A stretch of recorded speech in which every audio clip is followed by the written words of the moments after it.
thank you for the organisers for this opportunity to come to this excellent meeting. It's the first time I've been able to come, so I'm very pleased to be here to talk about what is a really, I think we have a wonderful choice of therapies now for patients with chronic myeloid leukemia. What are our key objectives when we treat a patient with chronic phase CML when they first present? I think that there are two predominant objectives. The first is to prevent progression, because if the patient progresses to the acute phase, they are very unlikely to be long-term survivors. We know we can rescue some of those patients, but basically the battle is over for most of those patients, so that's a very, very key objective of therapy. But increasingly we're focusing, because therapies are very effective, on the other end of the spectrum, which is maximising the achievement of major molecular response. We know this provides an excellent long-term prognosis. We'll see the data for that. And it also provides us with a platform for the achievement of a complete molecular response, and this exciting data that is emerging, that it may be possible for some of those patients who are in stable, long-term, complete molecular response, at this stage in the setting of a trial at least, that the drug can be stopped and the patients can remain in complete molecular response off any therapy long-term. So I think that these are the two key aims of our frontline therapy. Now, just to remind you that we measure our response by the level of BCR-ABL on the international scale, where a major molecular response is a level below 0.1% or equal to or below 0.1%. And we talk about a complete molecular response being undetectable BCR-ABL with a sensitive assay, which generally means a sample has a sensitivity of at least 4.5 logs, so that we can be sure that that level is below 4.5 logs. There are, however, now a few slightly different definitions of CMR that are coming into the trials, but we don't have the time now to talk about those different definitions. But I remind you that a level of 1% BCR-ABL on international scale is equivalent to CCR. And we have a lot of data with simultaneous analysis of patients that demonstrates that fact. MCR is somewhat equivalent to 10%, but that's not quite as well established. We also know from the long-term analysis of the IRIS trial that the level of molecular response at specific time points is a very good predictor of event-free survival. And here we see that the landmark analysis at 6 months, where you can see the group of patients shown in orange, who are still more than 10% BCR-ABL at 6 months, have a substantially greater chance of having an event over the subsequent 7 to 8 years, whereas all the other patients that are below 10% tend to cluster fairly closely together. So that clearly is a warning sign at 6 months. By 12 months, the pattern is somewhat different. We now have patients who have not achieved a level of 1%, clearly showing inferior event-free survival. Just to remind you that event-free survival incorporates acute phase disease as well as death from any cause, loss of an MCYR, and loss of a complete hematological response. And we see that the patients who are anything below 1% at 12 months seem to do equally well. So whether you're below 0.1% or below 1%, the responses are equivalent. However, by 18 months, that has now changed, so that patients who've achieved a major molecular response clearly are superior to all other groups, where the risk of an event over the subsequent 7 to 8 years is only 5%. And in fact, none of those patients defined at 18 months as achieving major molecular response has progressed to acute phase. So it is a remarkably good safe haven for those patients. Whereas patients who are somewhat less than that, you can see their events become progressively more likely as their molecular response is less by 18 months. But I don't want to leave you with the impression that simply improving our rates of major molecular response in the trial setting is equivalent to reducing our risk of progression.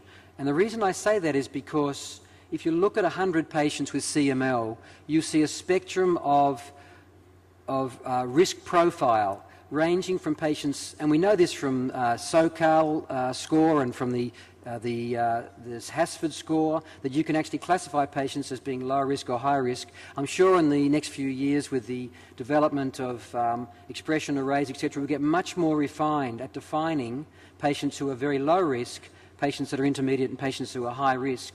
And I think that they represent a spectrum. And the reality is that when we treat patients, what we see is a very deep response in the patients with very good risk profile, and a somewhat less deep response in those patients with a less good risk profile. And the patients who are at risk for transformation are those patients at the far end of the spectrum there that tend to get poor molecular responses in the first 12 months. So what we'd like to achieve with a more potent drug is an improvement in response for all of our patients, both the good risk and the poor risk. And that would bring the overall, each patient would have a deeper response, and that would therefore achieve a greater level of major molecular response, and would also improve our expected outcome for patients with high-risk disease as well. But I think that there is evidence, at least, that some of the approaches we're now using are certainly improving response, molecular response, for our good risk patients, but are not doing very much for the patients who are at most high risk for transformation. And I'll give you a couple of examples of that. The first comes from the SPIRIT study, the French study, in which they compared imatinib 400 to imatinib 600 to imatinib 400 combined with Ara-C or combined with pegylated interferon. And the very dramatic result from that study was that there was a substantial improvement in major molecular response in the patients who had the combination of imatinib plus pegylated interferon seen here. So 57% compared to 38%, and that's holding at 24 months, 43% versus 64%. So that's exciting. That suggests that perhaps if we combine these two drugs, we'll achieve deeper molecular response. But has that been reflected in any improvement in event-free survival? Well, in fact, it hasn't at this stage, at least. So that does suggest that here may be a therapy that is actually inducing a deeper molecular response in our relatively good risk patients, but is not really addressing the problem that is inherent in our poor risk patients who have a high risk of transformation. So what I'm trying to illustrate there is that the rate of major molecular response is reflecting a lot about how deeply our good risk patients are achieving molecular response, whereas our event-free survival is much more a reflection of how we're dealing with our high-risk patients who are at the other end of the spectrum, and you cannot equate the two.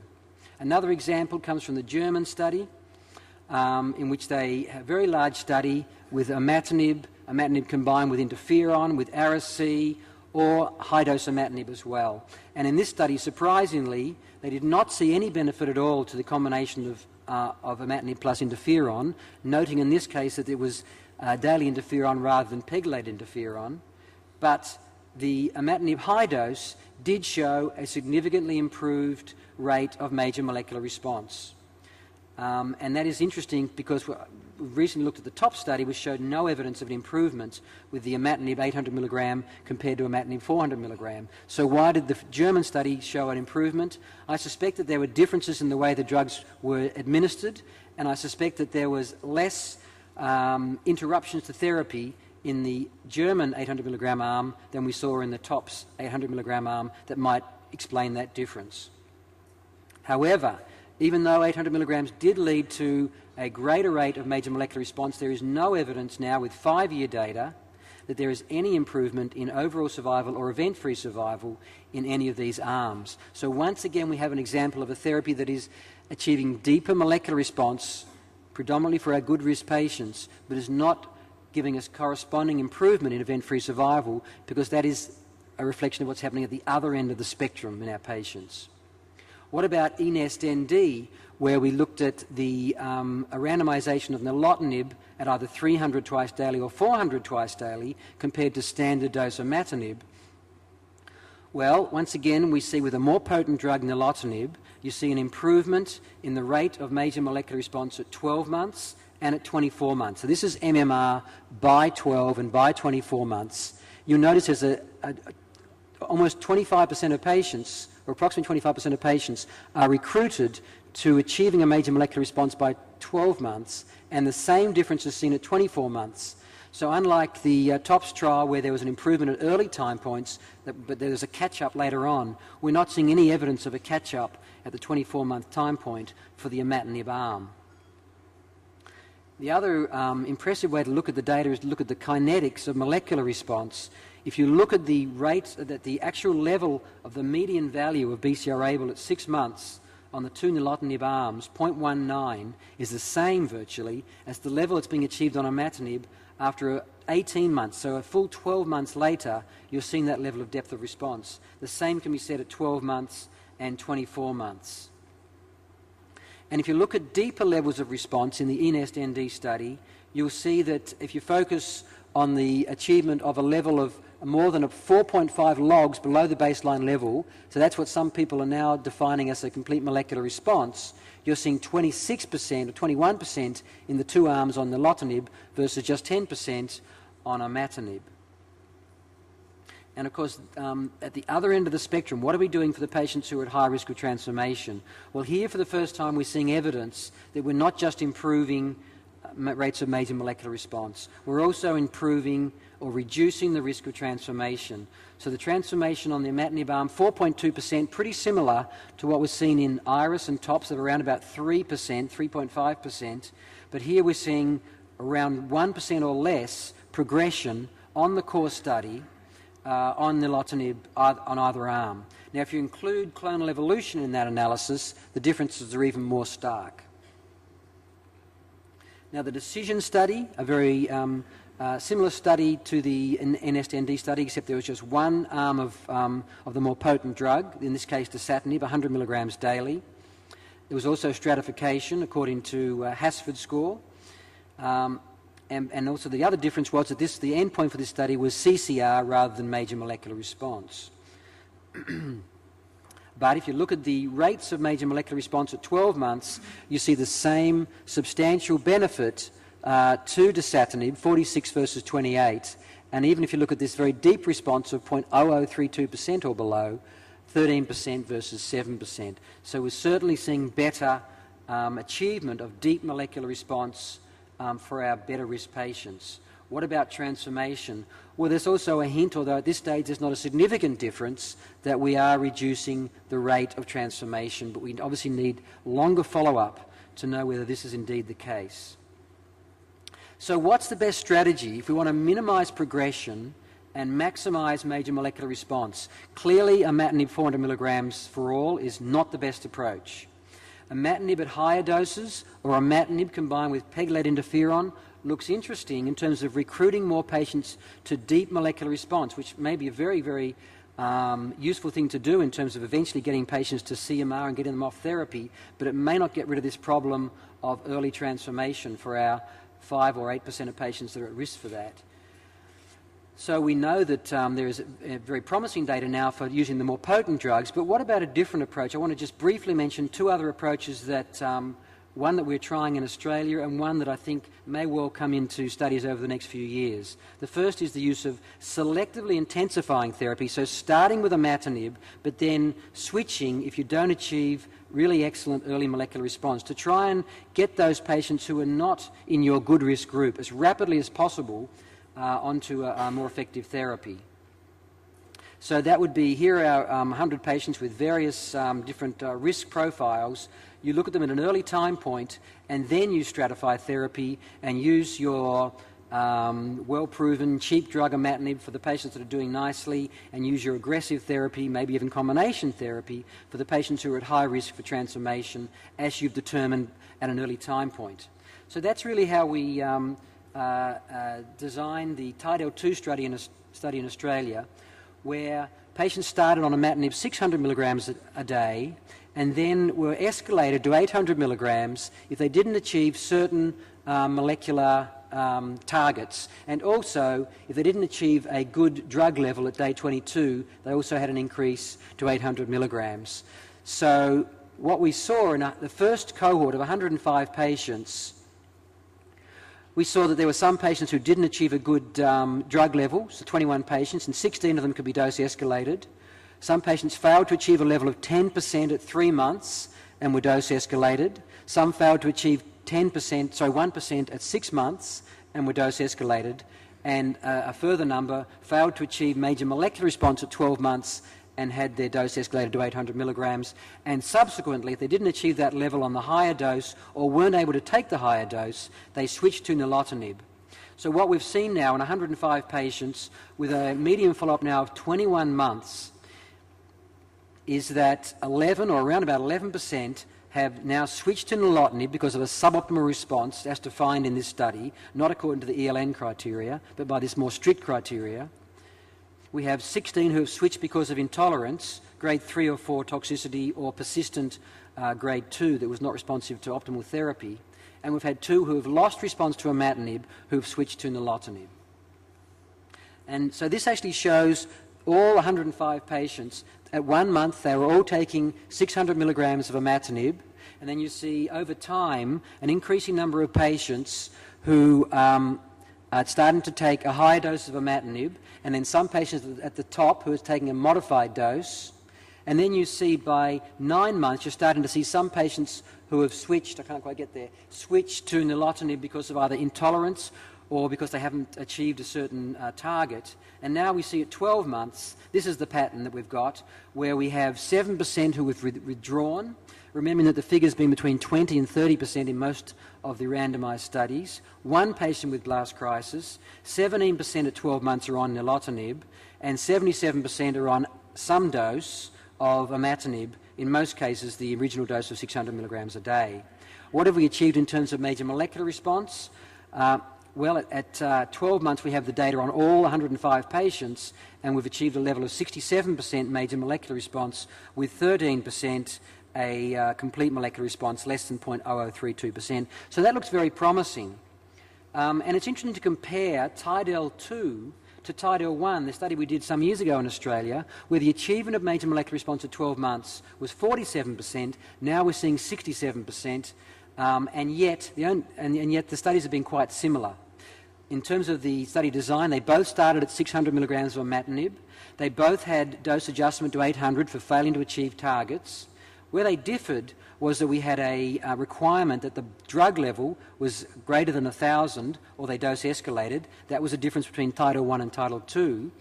And the patients are shown there were the patients who actually dose escalated because of failing to achieve that target. The other difference was we allowed switch to nilotinib. And there we see the patients who have achieved major molecular response at 12 months having switched to nilotinib. So this suggests that perhaps with this strategy we've gone from a success rate in terms of major molecular response of 47% to 67%, although this is obviously historical data that needs to be treated very cautiously. Interestingly to note, patients who have switched to nilotinib, we have 2 cohorts, those that switched for intolerance and those that switched because they failed to achieve a target. And what you'll notice is that the patients that went on, they've both got a median follow-up of about 9 to 10 months, but 91% of the patients who switched for intolerance have gone on to achieve major molecular response, whereas really surprisingly for us, only 1 of the 11 patients who switched for suboptimal response to imatinib has actually achieved that response to nilotinib. I say that's surprising because we showed a few years ago that the predominant cause for suboptimal response to imatinib was having a poor or a low OCT1 activity, that is an inefficient ability to pump the imatinib into the cell. And we predicted that those patients would do very nicely on nilotinib because it doesn't require active pumping into the cell, and therefore OCT1 activity should have no relevance at all. So we look at with some interest at that failure to achieve better response. It could be due to the fact that these patients have had a substantial exposure to a drug, imatinib, in the first few months, where they haven't had good disease control, and that therefore has impaired their subsequent capacity to respond to the second-generation drug. So in terms of events, we've had 1.9% progression, which looks promising, mutations in about 5%, and deaths in 2%.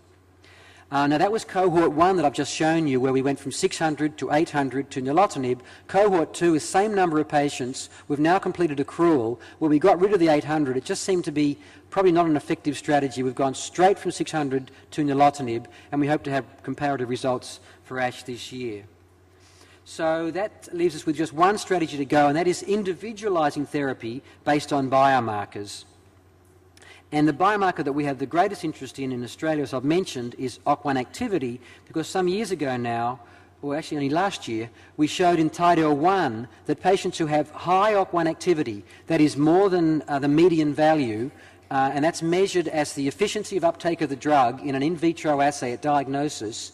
89% achieved major molecular response versus the other half of the patients who just 55%. So could you possibly use that as your criteria for selecting your frontline therapy? I think you could.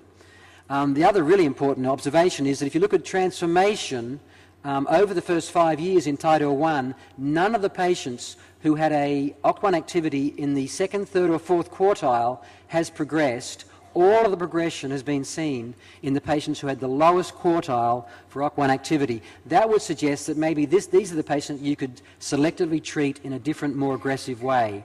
So that in this particular example, rather than waiting for a response, straight away we would characterise their risk profile by OCT1 activity, or if you like by an expression array, whatever you want to use, and then select your therapy right at the start, not give an opportunity for any resistance by waiting for a level of response to your initial therapy.